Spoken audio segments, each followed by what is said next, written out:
العالمين. اللهم صل على محمد وعلى آل محمد كما صليت على إبراهيم وعلى آل إبراهيم إنك حميد مجيد. اللهم بارك على محمد وعلى آل محمد كما باركت على إبراهيم وعلى آل إبراهيم إنك حميد مجيد. محترم سامعین کرام، قرآن پاک کی سورہ بقرہ کی آیت شریفہ تلاوت کی گئی ہے. اس آیت شریفہ کے اندر اللہ تبارک و تعالیٰ لوگوں کو یہ بتلا رہے ہیں وَاتَّقُوا يَوْمًا لَا تَجْزِي نَفْسٌ، اے لوگوں ڈرو اس دن سے جس دن کوئی بھی انسان کسی دوسرے انسان کے لیے فائدے کا ذریعہ نہیں بنے گا.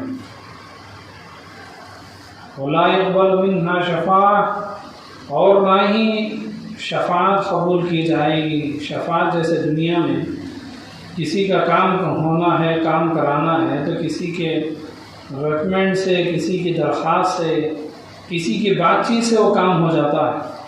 لیکن اللہ تعالیٰ یہاں پر بتا رہے ہیں کہ قیامت کا دن میدان حشر ایسا ہے، وہاں پہ دنیا کی طرح ایک دوسرے کے ریکمنڈ نہیں چلیں گے. وَلَا يُؤْخَذُ مِنْهَا عَدْلٌ وَلَا هُمْ يُنصَرُونَ، اور نہ ہی لوگوں سے کوئی مال لے کر کے نہیں چھوڑ دیا جائے. جیسے بہت ساری جگہ ہوتا ہے کہ پیسے دے کر کے پولیس اسٹیشن سے لوگ باہر آ جاتے ہیں، پیسے خرچہ کر کے کورٹ کے ذریعے سے لوگ باہر آ جاتے ہیں، چھٹکارا پا لیتے ہیں. ایسے آخرت میں دنیا کی طرح لوگ یہ سمجھتے ہوں کہ وہاں پر بھی ہم ایسے ہی ہوشیاری کریں گے، چالاکی کریں گے، وہاں پہ پیسے کوئی فائدہ نہیں دیں گے بلکہ دنیا ہی میں سارا ختم ہو جائے گا. وَلَا هُمْ يُنصَرُونَ، اور آخرت میں لوگوں کا مدد کرنے والا وہاں پہ کوئی بھی نہ ہوگا. تو اللہ تبارک و تعالیٰ نے قرآن کریم کے اندر جہاں پہ دنیا کا ذکر فرمایا ہے، جنت کا ذکر فرمایا ہے، جہنم کا ذکر فرمایا ہے، وہیں اللہ تبارک و تعالیٰ نے میدان حشر کا بھی ذکر فرمایا. میدان حشر کہتے ہیں جہاں پر اللہ تعالیٰ سب لوگوں کو زندہ کر کے اپنے دربار میں جمع کر لیں گے. روایتوں میں ہے کہ وہاں پر تقریباً 120 صفیں موجود ہوں گی. حضرت آدم علیہ السلام سے لے کر ہمارے عرب کے نبی محمد عربی صلی اللہ تعالیٰ علیہ وسلم کے سارے لوگوں کو صفوں میں وہاں پہ کھڑا دیا جائے گا. آپ اندازہ لگائیں ساری زمین میں جتنے پہاڑ ہیں، سمندر ہیں، سب ختم ہو جائیں گے. پوری کی پوری زمین ہوگی، ہموار ہوگی، بالکل صاف ہوگی، چٹیل میدان ہوگی. سب لوگوں کو اس میدان میں کھڑا کر دیا جائے گا اور لوگوں سے ان کی زندگی کا حساب و کتاب لیا جائے گا. اور وہاں اس وقت اللہ کے دربار میں جو حساب و کتاب چلے گا، اس حساب و کتاب کی پریشانی سے وہاں کی جو شرمندگی ہوگی، اس شرمندگی کو دیکھ کر بہت سارے گنہگار کہیں گے رب العالمین لوگوں کے سامنے جو ہمیں شرمندگی اٹھانی پڑ رہی ہے، جیسے دنیا میں بھی لوگ دوسروں کے سامنے شرمندہ ہو جاتے ہیں، ایسی جب میدان حشر میں جب وہ دوسروں کے سامنے شرمندہ ہو جائیں گے، ذلیل ہو جائیں گے، جب ان کے گناہ سامنے آ جائیں گے، وہ کہیں گے اللہ ایسی شرمندگی سے، ایسی بے عزتی سے، ایسی ذلت اٹھانے سے تو اچھا ہے کہ ہمیں فوراً ہی جہنم میں ڈال دے، تاکہ لوگوں کے سامنے جو شرمندہ ہونا ہے یہ تکلیف ہمیں نہ ہو. جیسے دنیا میں لوگوں میں 4 آدمیوں میں سب لوگوں کے سامنے لوگ چاہتے ہیں کہ عزت ہو، ہماری لوگوں کے دلوں میں ایک محبت ہو، ایسے آخرت میں بھی ہمیں اس کے بارے میں سوچنا چاہیے. جب ہم دنیا میں نہیں چاہتے کہ ہمارا ساتھ ایسا ہو تو ہمیں آخرت کے بارے میں بھی خیال کرنا چاہیے. تو اللہ تعالیٰ نے فرمایا کہ وہاں پر کوئی مدد کرنے والا نہیں ہوگا. قیامت کا میدان ایک عجیب میدان ہوگا جہاں پر سارے انسانوں کو جمع کر دیا جائے گا. قرآن کریم میں دوسری جگہ اللہ نے ارشاد فرمایا یا معشر الجن والانس ان استطعتم ان تنفذوا من اقطار السماوات والارض فانفذوا. سارے انسانوں کی صفوں کی شکل میں اللہ تعالیٰ کھڑا کر دیں گے اور چاروں طرف سے فرشتوں کے ذریعے سے گھیرا لگا لیں گے۔ اب کوئی بھی انسان اس میدان سے بھاگ نہیں سکے گا اور بھاگنے کے لیے کوئی جگہ بھی نہیں ہوگی۔ ہر طرف سے فرشتے گھیرے ہوئے رکھیں گے لوگوں کو۔ اللہ تعالیٰ فرمائیں گے لا تنفذون الا بسلطان، تم اس جگہ سے دور نہیں جا سکو گے، تم اس جگہ کو پار نہیں کر سکو گے، یہاں سے ہٹ کر کے کسی اور جگہ نہیں پہنچ سکو گے۔ تو قیامت کا میدان ایسا میدان ہے جس کے بارے میں اللہ نے فرمایا ڈرو اس جگہ سے، اس دن سے، اس مقام سے۔ یوم یفر المرء من اخیہ، آگے اللہ تعالیٰ نے وہاں کی پریشانی کا ذکر فرمایا، وہاں کی مصیبتوں کا ذکر سورہ عبس میں 30ویں پارے میں بھی اللہ نے ذکر فرمایا۔ وہاں پر جو حالتیں ذکر ہوں گی، جب حساب و کتاب ہوگا، پہلے انبیاء علیہ السلام اللہ کے دربار میں حاضر ہوں گے، اس کے بعد اللہ کے نبی علیہ السلام حضرت ابوبکر صدیق رضی اللہ تعالیٰ عنہ کا ہاتھ پکڑ کر کے اللہ کے دربار میں کھڑا کر دیں گے۔ اب جب وہ حساب و کتاب شروع ہوگا، حضرت ابوبکر رضی اللہ تعالیٰ عنہ اللہ تعالیٰ سے کہیں گے رب العالمین، میری زندگی کے آخری حصے میں مسلمان بنا ہوں، میرے پاس کچھ ہی سال باقی تھے اس دین اسلام کے لیے، 15-17 سال باقی رہے، میں نے اتنی ہی اسلام میں زندگی گزاری تھی باقی، اور اس سے پہلے کی زندگی تو جاہلیت کی زندگی تھی۔ اللہ تعالیٰ وہ اللہ کے دربار میں سجدے میں گر جائیں گے اور روتے رہیں گے، اتنا روئیں گے اور اللہ سے معافی مانگیں گے۔ پھر اس کے بعد اللہ تعالیٰ کہیں گے کہ سجدے سے اپنا سر اٹھاؤ، اور وہ کھڑے ہو جائیں گے، اللہ تعالیٰ ان کے لیے جنت میں جانے کا فیصلہ کر دیں گے۔ جبکہ حضرت ابوبکر رضی اللہ تعالیٰ عنہ یہ وہ ہیں جن کے بارے میں اللہ کے نبی اسلام نے فرمایا کہ وہ جنتی ہیں، لیکن جنتی ہونے کا فیصلہ ہونے کے بعد بھی انہیں اللہ کے سامنے کھڑا کیا جائے گا حساب کتاب کے لیے۔ جیسے کہ کورٹ میں جج کے سامنے لوگوں کو کھڑا کر دیا جاتا ہے اور جج کے ذریعے سے سوالات ہوتے ہیں، لیکن کتنے خوش نصیب ہوں گے، کچھ لوگ ایسے ہوں گے انہیں اللہ کے دربار میں کھڑا ہونا بھی نہیں پڑے گا۔ ان کے بعد حضرت عمر رضی اللہ تعالیٰ عنہ کو اللہ کے نبی اسلام اللہ کے دربار میں کھڑا کریں گے۔ حضرت عمر رضی اللہ تعالیٰ عنہ نے اتنی انصاف کی زندگی گزاری ہے، اتنی پاک اور صاف زندگی گزاری ہے، اللہ تعالیٰ حضرت عمر رضی اللہ تعالیٰ عنہ کو دیکھ کر خوش ہو جائیں گے اور ان کے لیے جنت میں جانے کا حکم فرما دیں گے۔ کیسے کیسے انسان اس دنیا میں آئے ہیں کہ جب اللہ کے دربار میں کھڑے ہوں گے اللہ تعالیٰ ان کو دیکھ کر ہی خوش ہو جائیں گے۔ اب ہماری زندگیاں کیا ایسی گزری ہیں کہ اللہ تعالیٰ ہمیں دیکھ کر کے خوش ہو جائے؟ پھر اس کے بعد اللہ کے نبی اسلام حضرت عثمان غنی رضی اللہ تعالیٰ عنہ کو اللہ کے دربار میں کھڑا کریں گے۔ حضرت عثمان رضی اللہ تعالیٰ عنہ، اللہ تعالیٰ ان کا فیصلہ بڑی جلدی سے کر دیں گے، حساب و کتاب پوری زندگی کا حساب و کتاب بڑی جلدی سے کر دیں گے، حالانکہ وہ مالداروں میں سے اب جلدی سے اس لیے وہ حساب و کتاب کریں گے کہ ایک مرتبہ اللہ کے نبی علیہ الصلوۃ والتسلیم اپنی زندگی میں عید کا دن تھا۔ حضرت عائشہ رضی اللہ عنہ نے فرمایا اللہ کے حضور آپ کچھ انتظام فرمائیں، کچھ راشن وغیرہ آ جائے، ہم پکائیں گے، اور جو بیوہ عورتیں ہیں، جو یتیم گھرانے ہیں، ہم وہاں پر پکوا کر کے ان کے لیے عید کے لیے خوشی کے لیے ہم کھانے کا سامان بھیج دیں گے تاکہ عید کے دن انہیں پکانے کی بھی زحمت نہ اٹھانی پڑے، پکانے کی بھی تکلیف نہ ہو، پکایا ہوا کھانا کے غریبوں کے گھر میں پہنچ جائے تو خوشی ہوگی۔ آپ اندازہ لگائیں اللہ کے نبی علیہ الصلوۃ والتسلیم نے کیا جواب دیا؟ فرمایا عائشہ ایسا کچھ بھی نہیں ہے کہ ہم اپنے گھر میں بھی عید کے دن کچھ پکائیں اور کھائیں، اور کئی سی عید ہوگی جس عید میں اللہ کے نبی اسلام کے گھر میں بھی کچھ پکانے کے لیے سامان نہیں تھا۔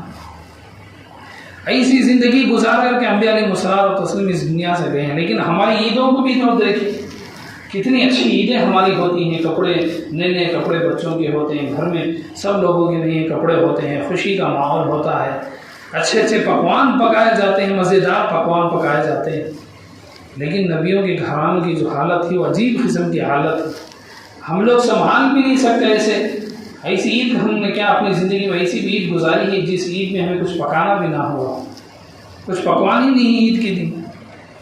اب اللہ کے نبی علیہ الصلوۃ والتسلیم عید کی نماز کے لیے گھر سے روانہ ہو گئے۔ اس کے بعد حضرت عثمان رضی اللہ تعالیٰ عنہ وہ مالدار تھے، انہوں نے ایک اونٹنی کے اوپر جتنا راشن سامان تھا انہوں نے سارا کا سارا اللہ کے نبی اسلام کی جتنی بیویاں تھیں ساری بیویوں کے گھر میں عید کے دن سارا کا سارا راشن بھیج دیا، اللہ کے نبی اسلام جب عید کی نماز سے فارغ ہو کر کے آئے تو دیکھا کہ گھر میں بالکل اچھے اچھے پکوان پکے ہوئے ہیں اور غریبوں کے گھروں میں پکوان بھیجے جا رہے ہیں۔ پیغمبر اسلام نے فرمایا میرے جانے سے پہلے تو کچھ سامان ہی نہیں تھا گھر کے اندر، اب تو ہر قسم کے پکوان ہیں، بڑے مزیدار پکوان یہاں پہ ہیں۔ بیوی عائشہ رضی اللہ تعالیٰ عنہ نے فرمایا کہ حضرت عثمان رضی اللہ تعالیٰ عنہ نے آپ کی تمام ازواج مطہرات کے گھر میں، آپ کے تمام بیویوں کے گھر میں راشن بھیجا ہے عید کے دن۔ یہ جو عید کے دن دوسروں کو کھلانا ہے یہ اصل میں صحابہ کرام کی سنت ہے، اللہ کے نبی اسلام کی سنت ہے۔ تو اس وقت اللہ کے نبی علیہ الصلوۃ والتسلیم نے دعا دی حضرت عثمان کو خوش ہو کر کے، جس وقت گھر میں کوئی کھانے کا سامان نہیں تھا انہوں نے کھانے کا سامان بھیج کر کے اللہ کے نبی کے گھر کی عورتوں کو ان کو اتنی خوشی دی، خوش ہو کر کے اللہ کے نبی السلام نے وہ جو دعا دی وہ دعا قیامت کے دن ان کے لیے کام آ جائے گی۔ اللہ کے نبی السلام نے وہ دعا دی تھی ساحل اللہ ساحل الرحمن یوم القیامہ، اللہ تعالیٰ عثمان کے لیے قیامت کے دن آسانی کر دے، آسان حساب کر دے۔ جبکہ ایک حدیث پاک میں اللہ کے نبی السلام نے فرمایا جو مالدار صحابہ تھے، جو پابندی سے زکوٰۃ دینے والے، لوگوں میں خرچ کرنے والے، ہر جنگ کے موقع پر اپنا مال خرچ کرنے والے، ایسے مالدار صحابہ بھی اپنا حساب کتاب دیتے ہوئے 500 سال گزر جائیں گے۔ کوئی آپ اندازہ لگائیں 500 سال اپنی زندگی کا حساب کتاب دینے کے لیے گزریں گے تو زندگی کا کتنے سوالات ہوں گے، ہر دن کا سوال کتنی جگہ سے ہم نے کمائی حاصل کی، کہاں پہ ہم نے مال خرچ کیا، وہ مال کس طرح سے کمایا، کمانے میں کتنے طریقے حلال کے تھے، کتنے طریقے غلط طریقے تھے، ہر قسم کے سوالات ہوں گے۔ اسی لیے اللہ کے نبی علیہ الصلوۃ والتسلیم نے جو دعائیں مانگی ہیں اس میں سے دعا یہ بھی ہے کہ اللہ قیامت کے دن آسانی عطا فرما۔ کیوں؟ اس لیے کہ حدیث روایت میں موجود ہے جس انسان کا حساب و کتاب اللہ تعالیٰ سختی کے ساتھ شروع کرے تو اس انسان کی بربادی ہو جائے گی، کوئی انسان جواب نہیں دے سکے گا۔ انسان کی پیدائش سے لے کر اس کی آخری زندگی تک، آخری سانس تک اللہ نے جو اسے نعمتیں دی ہیں اس کا جواب دینا بڑا مشکل ہے۔ تو حضرت عثمان رضی اللہ تعالیٰ عنہ کو اللہ کے اسلام نے جو دعا دی اس دعا کے صدقے میں اللہ تعالیٰ حضرت عثمان رضی اللہ عنہ کو جنت کا فیصلہ فرمائیں گے۔ پھر حضرت علی رضی اللہ تعالیٰ عنہ آئیں گے، ان کے لیے بھی زندگی کا فیصلہ ہو جائے گا۔ پھر اس کے بعد اللہ تعالیٰ ایک اعلان فرمائیں گے قرآن کریم میں، اللہ نے سورہ یاسین میں فرمایا وَامْتَازُوا الْيَوْمَ أَيُّهَا الْمُجْرِمُونَ، آج نیک انسان اور گناہ گار دونوں کے دونوں الگ الگ ہو جائے۔ اور فیصلہ ہونے سے پہلے سب لوگ ملے ہوئے ہوتے ہیں، کوئی معلوم نہیں اس میں کون نیک لوگ ہیں، کون گنہگار لوگ ہیں، کون کفار میں سے ہیں، مشرکین میں سے۔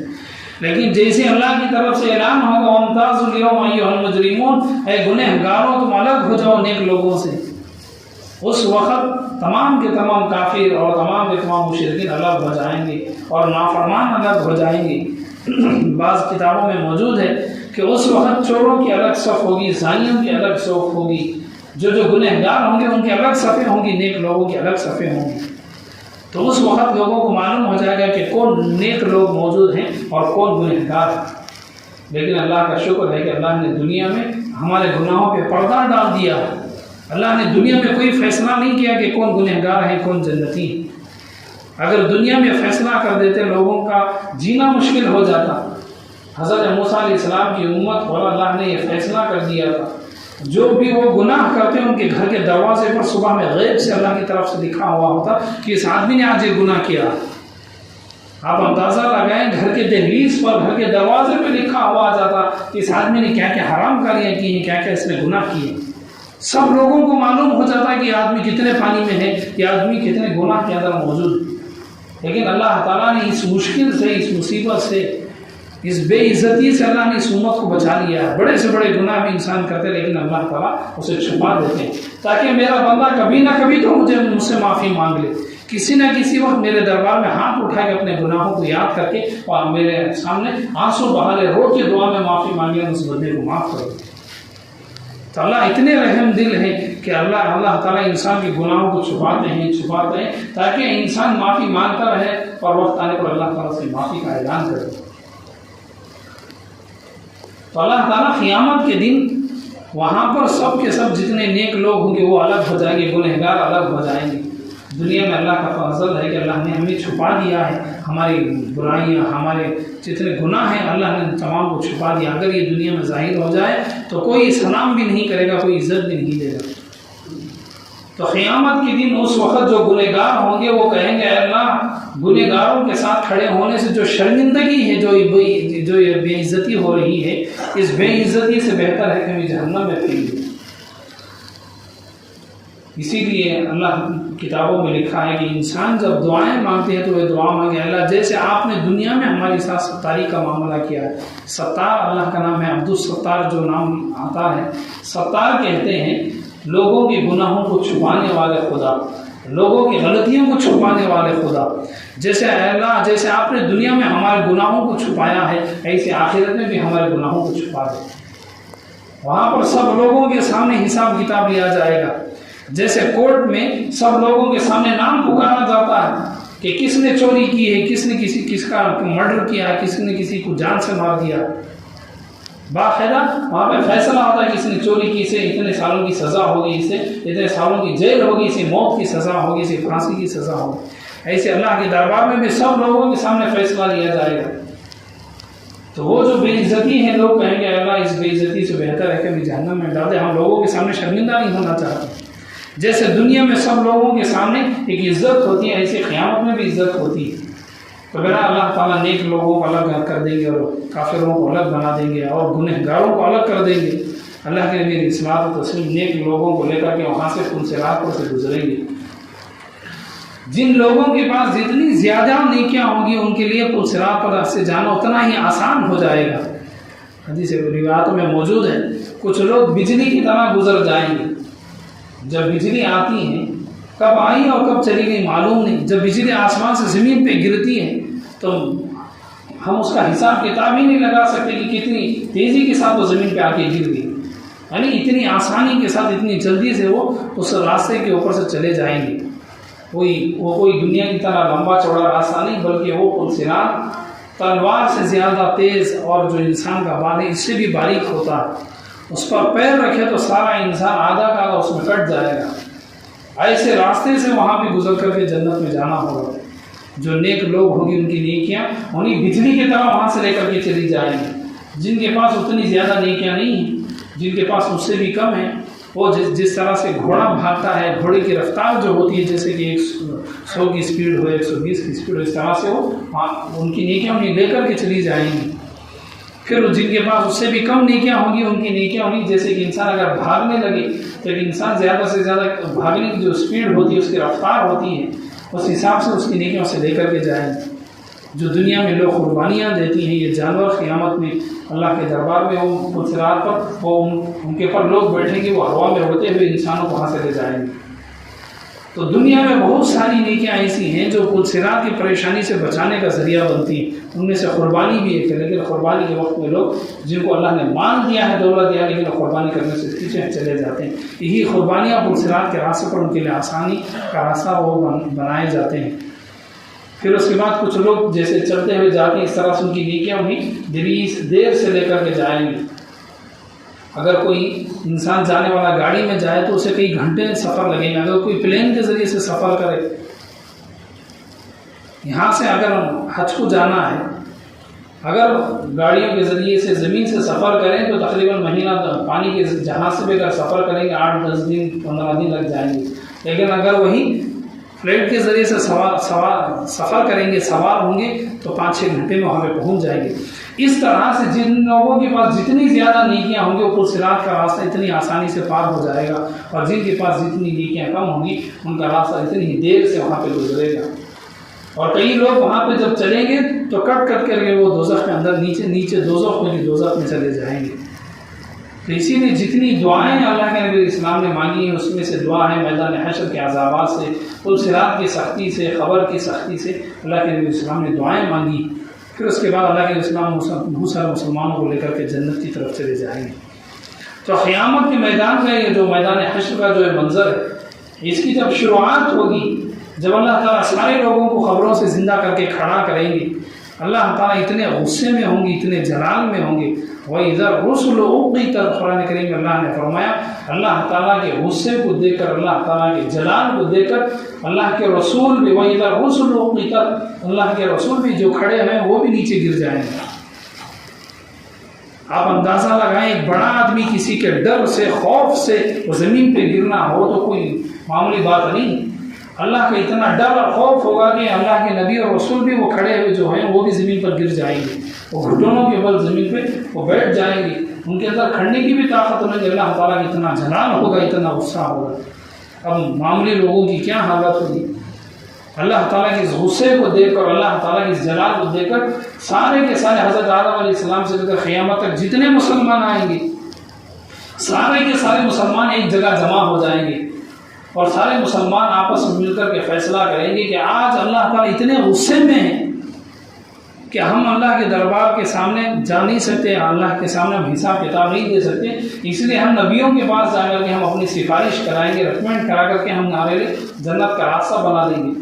سب لوگ مل کر کے حضرت آدم علیہ السلام کے پاس جائیں گے میدان حشر میں کہ آپ اللہ کے دربار میں ہمارے لیے سفارش کریں, شفاعت کریں, یعنی کہ ریکمینڈ کریں تاکہ ہمارے لیے جنت کا راستہ آسان ہو جائے. اللہ تعالیٰ بڑے جلال اور غصے میں ہیں. حضرت آدم علیہ السلام کہیں گے اللہ نے مجھے جنت میں ایک حکم دیا تھا کہ فلاں درخت کا پھل نہیں کھائیں گے, وہ پھل آپ نہیں توڑیں گے. مجھ سے جنت کے اندر میں بھول کر کے میں نے اس درخت کے پھل کو توڑ دیا اور وہ پھل میں نے کھا لیا, مجھ سے ایک غلطی ہو گئی ہے. اگر اللہ تعالیٰ اس غلطی کا سوال کر لیں تو میرے پاس اس کے جواب دینے کا کوئی راستہ نہیں ہے, اس کا جواب میرے پاس نہیں ہے. اگر اللہ تعالیٰ مجھ سے سوال کر لیں تو پھر میں تمہارے بارے میں اللہ کے سامنے کیسے میں تمہیں جنت لے جانے کا سوال کر سکتا ہوں. حضرت آدم علیہ الصلوۃ والتسلیم ان سے کہیں گے کہ تم نوح علیہ السلام کے پاس چلے جاؤ. حالانکہ حضرت آدم علیہ الصلوۃ والتسلیم کی مغفرت ہو گئی, قرآن کریم میں بھی موجود ہے, اللہ نے ان کی بخشش کر دی, لیکن اللہ کا ڈر اور خوف اتنا ہے کہ وہ اللہ کے سامنے جانے سے بھی گھبراتے ہیں کہیں اللہ یہ سوال نہ کریں. حضرت آدم علیہ السلام نے اپنی اس بھول جانے پر, اپنی اس غلطی پر انہوں نے اتنے وہ آنسو بہائے ہیں, انہوں نے اتنا رونا رویا ہے کہ سارے انسانوں کی آنکھوں سے جو آنسو نکلتے ہیں اللہ کے ڈر سے, خوف سے, سارے انسانوں کا پانی پہ اگر جمع کر دیا جائے حضرت آدم علیہ السلام کا رونا ہی زیادہ ہو جائے. کئی سالوں تک وہ لگاتار روتے رہے اللہ کے دربار میں, لیکن اللہ کے ڈر اور خوف سے وہ کہیں گے کہ میں اللہ کے دربار میں سفارش نہیں کر سکتا. اس لیے آپ لوگ نوح علیہ السلام کے پاس چلے جائیں. وہ آدم ثانی, جس طرح آدم علیہ السلام سارے انسانوں کی والد ہیں, انسان انہی سے شروع ہوئے ہیں, ایسے ہی نوح علیہ السلام کو بھی آدم ثانی کہا جاتا ہے. کیوں؟ اس لیے کہ نوح علیہ السلام کے زمانے میں جب طوفان آ گیا, نیک 80 لوگوں کے علاوہ تمام کے تمام لوگ ختم ہو گئے. پھر نوح علیہ السلام کے اولاد ہی سے نسل دنیا میں بڑی ہے, انہیں کی ایمان والوں کی وجہ سے. حضرت نوح علیہ السلام والتسلیم کے پاس لوگ جا کر کے کہیں گے حضرت آدم علیہ السلام نے آپ کے پاس ہمیں بھیجا ہے, اللہ تعالیٰ بڑے غصے کے اندر موجود ہیں, وہ بھی اللہ کے دربار میں جانے سے پیچھے ہٹ رہے ہیں, آپ اللہ کے دربار میں آ کر کے ہمیں جنت میں بھیج دیں, آپ سفارش کر دیں. حضرت نوح علیہ السلام والتسلیم کہیں گے دنیا میں نے دعا میں اللہ سے ایک چیز مانگی تھی, مجھے وہ دعا نہیں کرنی چاہیے تو میں نے دعا میں وہ چیز مانگی, اللہ تعالیٰ نے وہاں پہ دنیا میں ناراضگی کا اظہار فرمایا, غصے کا اظہار فرمایا. جس وقت میں تمہیں اللہ کے دربار میں لے کر جاؤں جنت میں لے جانے کے لیے, اگر اللہ تعالیٰ میری اس غلطی کا سوال کر دے تو میں اس کا جواب نہیں دے سکتا. وہ بھی اللہ سے اتنے ڈرے ہوئے ہوں گے کہ انہیں پہ ڈر ہوگا کہ کہیں اللہ تعالیٰ میری غلطی اٹھا کر کے سامنے سوال نہ کر لے. جیسے دنیا میں بہت سارے لوگ دوسروں کی غلطیوں کو اس لیے سامنے نہیں لاتے ہیں کہیں وہ لوگ ہماری غلطیوں کو سامنے نہ اٹھائیں, دوسروں کی ویک پوائنٹ اس لیے نہیں اٹھاتے کہیں ہمارے ویک پوائنٹ باہر نہ جائے. اس طرح حضرت نوح علیہ السلام والتسلیم کہیں گے کہ دنیا میں مجھ سے غلطی ہو گئی تھی, میں نے دعا میں ایک چیز کا سوال کیا تھا, مجھے نہیں کرنا تھا, کہیں اللہ اس سے میرا سوال کر دیں گے تو میرے پاس کوئی جواب نہیں, اس لیے میں بھی اللہ کے دربار میں جانے سے ڈرتا ہوں. وہ حضرت ابراہیم علیہ السلام کے پاس بھیجیں گے, پھر وہ ابراہیم علیہ السلام کے پاس جائیں گے, اور ابراہیم علیہ السلام بھی کہیں گے دنیا میں مجھ سے 3-4 غلطیاں ہو گئی ہیں, اگر اللہ تعالیٰ ان غلطیوں کے بارے میں مجھ سے سوال کر دے تو میرے پاس اس کا کوئی جواب نہیں. حالانکہ حضرت ابراہیم علیہ السلام سے وہ جو 3-4 غلطیاں ہوئی تھی جن کا ذکر اللہ نے قرآن کریم میں ذکر بھی فرمایا ہے, ان سے کیا وہ غلطیاں ہوئی تھیں. حالانکہ ان غلطیوں کے بارے میں اللہ نے فرمایا کہ وہ دیکھنے کے لیے غلطیاں ہیں, لیکن وہ بھی اللہ کی طرف سے معافی ہے, بھول ہے. لیکن پھر بھی اللہ کا ڈر اور خوف اتنا ہوگا حضرت ابراہیم علیہ السلام کے دل میں, وہ بھی کہیں گے کہ میں بھی اللہ کے دربار میں تمہاری معافی نہیں دلا سکتا, تم جاؤ موسیٰ علیہ السلام کے پاس چلے جاؤ. اس لیے کہ موسیٰ علیہ السلام اللہ کے بڑے لاڈلے نبی ہیں, اللہ کے بڑے چہیتے نبی ہیں. جیسے اولاد میں سے کوئی اولاد ماں باپ کی بڑی لاڈلی ہوتی، بڑی پیاری اولاد ہوتی ہے، وہ جو چاہتے ہیں وہ ماں باپ اس کی خواہشات کو پورا کرتے ہیں۔ ایسے حضرت موسیٰ علیہ السلام ایک ایسے نبی گزرے ہیں جب بھی وہ بات کرنا چاہتے براہ راست اللہ تعالیٰ سے بات کرتے، لیکن دوسرے نبیوں کو اللہ تعالیٰ ڈائریکٹ بات نہیں کرتے تھے، براہ راست بات چیت نہیں بلکہ فرشتوں کے ذریعے بات چیت ہوتی تھی۔ اللہ تعالیٰ فرشتوں کو بتا دیتے اور فرشتے جا کر نبی اور رسول کو بتاتے۔ لیکن حضرت موسیٰ علیہ السلام ایک ایسے اللہ کے نبی گزرے جب بھی وہ چاہتے اللہ سے براہ راست، جیسے ہم فون میں ایک سے دوسرے کو بات چیت کرتے ہیں، ایسے حضرت موسیٰ علیہ السلام ڈائریکٹ اللہ سے بات چیت کر لیتے ہیں۔ اسی لیے موسیٰ علیہ السلام کا نام قرآن کریم میں جو آیا ہے وہ کلیم اللہ آیا ہے، اللہ سے بات چیت کرنے والا ہے۔ اب وہ لوگ موسیٰ علیہ السلام و تسلیم کے پاس جائیں گے اور کہیں گے کہ آپ کے پاس حضرت ابراہیم علیہ السلام نے ہمیں بھیجا ہے کہ آپ اللہ سے سفارش کریں، ریکمینڈ کر کے ہمیں جنت میں لے جائیں۔ ساری دنیا کے مسلمان حضرت موسیٰ علیہ السلام کے دربار میں کھڑے ہیں۔ حضرت موسیٰ علیہ السلام و تسلیم کہیں گے کہ دنیا میں مجھ سے غلطی ہو گئی، اور وہ غلطی یہ تھی کہ دو لوگ آپس میں لڑائی لڑ رہے تھے، ان میں سے ایک مسلمان تھا اور دوسرا کافر تھا۔ میں نے دیکھا کہ جو کافر ہے وہ بادشاہ کا آدمی ہے، محل کا آدمی ہے، اور وہ مسلمان پہ ظلم کر رہا ہے، اس کے پیچھے حکومت گورنمنٹ کی طاقت ہے۔ ہمیں مسلمان کو بچانے کے لیے اس کافر کو ایک گھونسا مارا، ایک ہی گھونسے میں اس کی موت ہو گئی۔ اللہ تعالیٰ نبیوں کو جو طاقت دیتے ہیں وہ ہماری طرح نبی نہیں ہوتے، ان کے ہاتھوں میں، ان کے جسم میں 40 مردوں کی طاقت ہوتی ہے۔ ان کا ایک گھونسا مارنا ایسا جیسے کہ 40 مرد مل کے ایک گھونسا مارے، ایک ہی گھونسے میں اس آدمی کی موت ہو گئی۔ قرآن کریم کے 20ویں پارے میں سورہ قصص میں اللہ نے اس کا ذکر فرمایا۔ حضرت موسیٰ علیہ السلام کہیں گے میں اسے جان سے مارنا نہیں چاہتا تھا، میں اس سے بچانے کے لیے میں نے بس اسے ایک گھونسا مارا، ایک ہی گھونسے میں اس کی موت ہو گئی۔ اگر اللہ تعالیٰ یہ سوال کر لیں گے اے موسیٰ تمہارے ایک مار سے ایک آدمی کی موت ہو گئی تو میں کیا جواب دے سکتا ہوں؟ جبکہ اللہ تعالیٰ نے اس ظالم سے مسلمان کو بچانے کے لیے انہوں نے وہ مارا، وہ گھونسا مارا تھا۔ قرآن کریم میں اللہ نے یہ بھی بتا دیا کہ انہوں نے کوئی غلطی نہیں کی، لیکن موسیٰ علیہ السلام کو تسلیم اللہ سے کا ڈر ان کے پاس اتنا ہوگا کہ وہ بھی کہیں گے کہ میں بھی تمہیں اللہ کے دربار میں حاضر نہیں کر سکتا، میں بھی تمہاری سفارش ہو، شفاعت ہو، ریکمینڈ میں نہیں کر سکتا، اس لیے آپ حضرت عیسیٰ علیہ السلام کے پاس چلے جائیں۔ پھر وہ حضرت عیسیٰ علیہ السلام کے پاس آئیں گے۔ حضرت عیسیٰ علیہ السلام کہیں گے کہ دنیا میں لوگوں نے مجھے اور میری ماں کو خدا بنا لیا۔ اگر اللہ تعالیٰ یہ سوال کرے کہ لوگ تمہیں خدا مانتے تھے، تمہیں اور تمہاری ماں کو، آج بھی آپ عیسائیوں سے بات چیت کر کے دیکھیں، حضرت عیسیٰ علیہ السلام کو خدا مانتے ہیں، ان کی ماں کو بھی خدا مانتے ہیں، تثلیث یعنی 3 خدا وہ لوگ مانتے ہیں، ایک خود اللہ کی ذات خدا، پھر حضرت عیسیٰ علیہ السلام بھی خدا، پھر حضرت عیسیٰ علیہ السلام کی ماں مریم بھی خدا۔ تو حضرت عیسیٰ علیہ السلام کہیں گے اگر اللہ تعالیٰ یہ سوال کر لیں کہ تمہاری امت نے کیوں آپ کو اور آپ کی ماں کو خدا بنا لیا، کسی بھی امت نے اپنے نبی اور ان کے ماں باپ کو خدا نہیں بنایا، تو میں اس کا جواب نہیں دے سکتا۔ یعنی ہر نبی کے دل میں اتنا خوف ہوگا اللہ تعالیٰ کا کہ اللہ کے دربار میں جانے سے وہ پیچھے ہٹ جائیں گے۔ اسی لیے اللہ نے قرآن کریم میں فرمایا وَاتَّقُوا يَوْمًا لَا تَجْزِي نَفْسٌ عَن نَفْسٍ، اے لوگوں قیامت کے میدان سے ڈرو، میدان حشر سے ڈرو۔ یوم لا تجزی نفس عن نفس، ایک ہی انسان دوسرے انسان کے لیے کوئی فائدہ ہی نہیں پہنچائے گا۔ یوم یفر المرء من اخیہ، قرآن کریم میں اللہ نے فرمایا میدان حشر میں ایک انسان دوسرے انسان کو دے کر کے وہ بھاگ جائے گا۔ وَأُمِّهِ وَأَبِيهِ، ماں باپ اپنے اولاد کو دے کر کے وہ دنیا میں وہ ساری زندگی ماں باپ اپنے اولاد کو کھلاتے ہیں پلاتے ہیں، سارے نقصان ان کا اٹھاتے ہیں، لیکن قیامت کے دن وہی ماں باپ اپنے اولاد کو دے کر کے دور بھاگ جائیں گے۔ کیوں ایسا نہ ہو کہ میری ہی اولاد مجھ سے نیکیاں سوال کرے، مجھ سے نیکیاں مانگ لے۔ وَصَاحِبَتِهِ وَأَخِيهِ، اور یہاں تک کہ جو بہن بھائی ہیں وہ بھی ایک دوسرے کو دے کر کے وہ بھاگیں گے، کہیں میرا بھائی میری بہن مجھ سے نیکی نہ مانگ لے۔ اللہ تعالیٰ نے فرمایا کہ ایک دوسرے کو دے کر کے، یعنی دنیا کے جتنے رشتے ہیں، ماں باپ کا رشتہ ہے، بہن بھائی کا رشتہ ہے، بیوی شوہر کا رشتہ ہے، تمام کے تمام قیامت کے میدان میں پرائے ہو جائیں گے، کوئی بھی ایک دوسرے کو مدد کرنے کو تیار نہ ہوگا۔ اتنی نازک حالت ہوگی قیامت کے میدان میں، نہ وہاں پہ ہماری اولاد، نہ ہماری بہنیں، یہ جو دنیا میں جو ہمارا خاندان ہے، یہ کوئی خاندان ہماری مدد کرنے کو وہاں پہ تیار نہیں ہوگا۔ لوگ وہاں پر ایک ایک نیکی کے لیے پریشان ہو جائیں گے۔ کتابوں میں لکھا ہے کہ ایک انسان کی جنت میں جانے کے لیے صرف ایک نیکی کم ہو جائے گی، وہ اپنے رشتہ داروں کے پاس جائے گا، اپنے اولاد کے پاس، اپنے ماں باپ کے پاس، اپنے خاندان کے پاس، اپنے دوستوں کے پاس، اپنے رشتہ داروں کے پاس۔ سارا خاندان مل کر کے بھی ایک نیکی اسے دینے کو تیار نہیں، ساری اولاد مل کر اسے ایک نیکی دینے کو تیار نہیں، اس کے ماں باپ ایک نیکی بھی اسے دینے کو تیار نہیں۔ کیوں؟ اس لیے کہ آخرت کی دولت ہی نیکیاں ہیں۔ جیسے یہاں پر پیسہ ہی سب کچھ ہے، روپیے ہی سب کچھ ہے، مال ہی سب کچھ ہے، آخرت کی نیکیاں وہ آخرت کی دولت ہے۔ وہاں پہ ماں باپ بھی اپنے اولاد کو ایک نیکی دینے کو تیار نہیں۔